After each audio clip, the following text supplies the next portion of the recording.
Good evening, everyone, and happy Tuesday. Today, I want to talk about what you should do if you are a wholesaler and you are wholesaling or assigning a contract to a buyer and you want to collect a deposit. So how should you collect the deposit and how should you treat it? So typically, the big mistake that wholesalers make is they take or ask the person they're assigning the contract to provide a deposit that equals the amount in the original contract. Now, the amount in the original contract, let's say it's $5,000. Typically, the wholesaler won't pay that, and they will wait until the person they're assigning the contract to gives them the deposit for the $5,000, and then they'll send that $5,000 to the seller to cover the deposit under the original agreement. Now, that is a big mistake.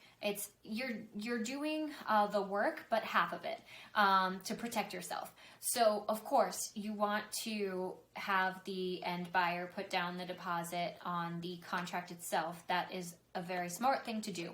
But at the same time, you're also leaving yourself open for the risk of the time, energy, legal fee that you're spending to have this wholesale go forward. And if your end buyer breaches the assignment agreement, then what will happen is you'll have to cancel with the seller potentially. The seller might want to take what they have as a deposit as liquidated damages, and you will be left empty-handed, but also you'll have a contract that was breached and you will have no remedy because likely that assignor or assignee will run away. You'll never hear from them again and you will feel jeopardized, but you will not have anything in escrow to protect you.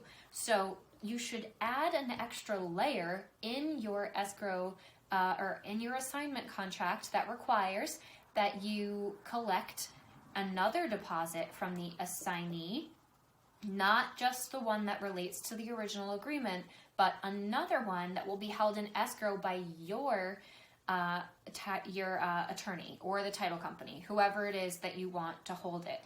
Another way you can do it is you can require that the assignee pay a part of the assignment fee up front to you.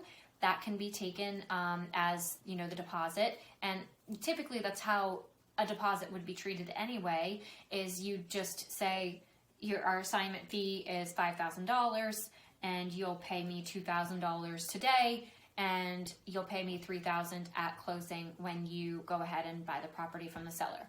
So, lesson is when you are wholesaling a property to put in two different deposit or layers of protection for yourself in your assignment agreement. One, you want to collect the deposit that is owed on the original transaction so you can give that to the seller.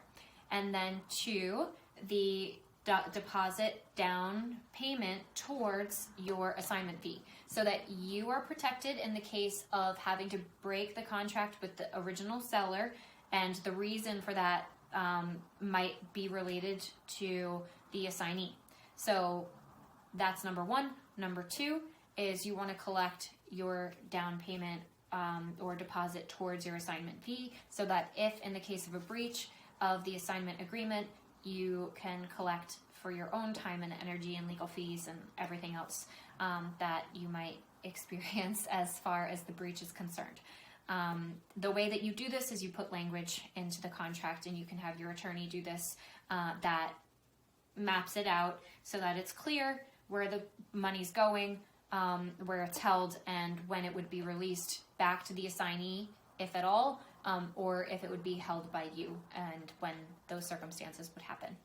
So thank you for watching, and I hope that this video was helpful. If you have any questions, feel free to reach out. If you're a wholesaler looking for an attorney who can help you out with your contracts or on your agreements, you can always feel free to call our office. Our number is 201-987-0030. Thanks, and I hope you have a great night.